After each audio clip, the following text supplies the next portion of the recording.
You are Locked On Syracuse, your daily podcast on the Syracuse Orange. Part of the Locked On Podcast Network, your team every day. So we've established that Kyle McCord is, in fact, good at football. Yay! Finally, we can put the narrative to bed that he wasn't good at football. Let's move on now to the coaching staff of Syracuse football and give a little bit of an evaluation through 2 weeks. And overall, I give them an A. I think they have done a terrific job, and I think we have figured out that this coaching staff can, in fact, coach. Heading into this season, Syracuse football had a brand new coaching staff, a new head coach in Fran Brown, a new offensive coordinator, Jeff Nixon, a new defensive coordinator, Elijah Robinson, coming over from Texas A&M.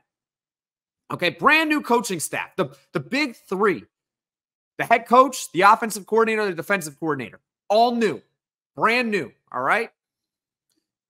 They did a terrific job in the offseason with their recruiting. And to save you some time, because I'll link maybe some podcasts that I did throughout the summer detailing more about their recruiting.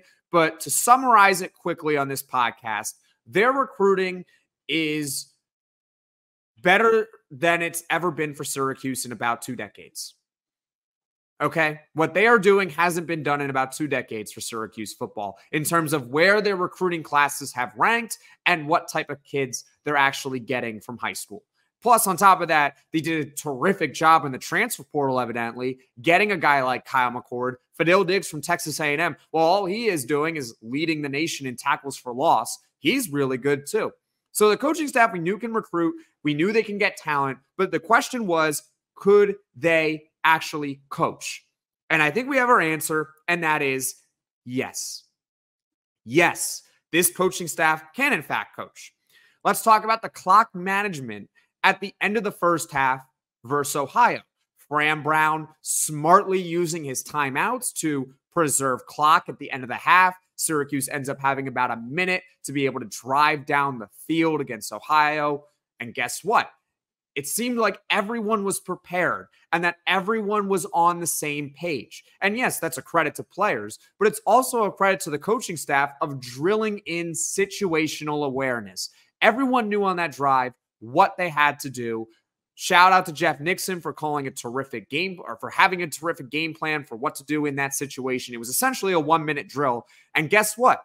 They scored a touchdown on the drive at the end of the half. They went up 17-9 against Ohio, and they never looked back. That was a statement drive right there. And it's thanks to Fran Brown's coaching and his clock management and knowing if and when to use the timeouts and preserving the clock. That was already great.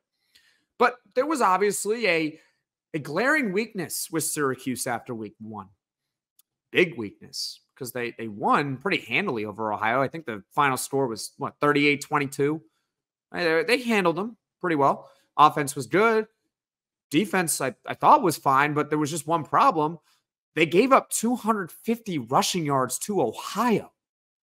What? How's that even possible? To Ohio?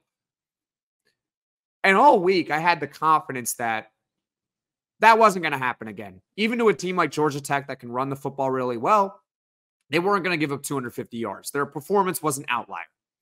That was my belief. Well, Syracuse was obviously dealt a tough hand. Marlowe Wax, their star linebacker, middle linebacker, calls all the shots on the defense, all ACC. He's out against Georgia Tech. And he's going to be out for the foreseeable future, another 5 weeks for him.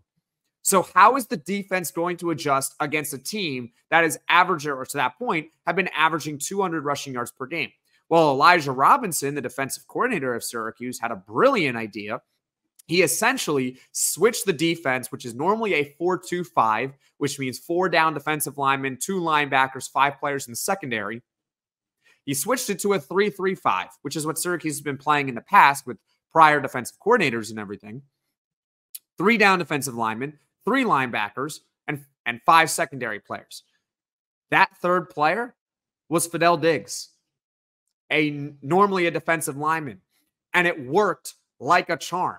Syracuse held Georgia Tech to just 112 rushing yards in the game. Fadil Diggs had himself an amazing day with 7 tackles, 2 tackles for loss. But that's a credit to Elijah Robinson and the coaching staff for having the foresight and knowing how to use their best players on defense, because they had to replace a guy like Marlowe Wax against a good Georgia Tech team. That's a little bit concerning. They did it to nearly perfection by moving Fadil Diggs. I don't know if that's a switch that they're going to do going forward, but it definitely worked against Georgia Tech.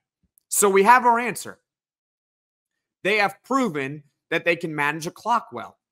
They have proven that they can make adjustments. And it's why I have faith that, hey, the special teams was not good against Georgia Tech.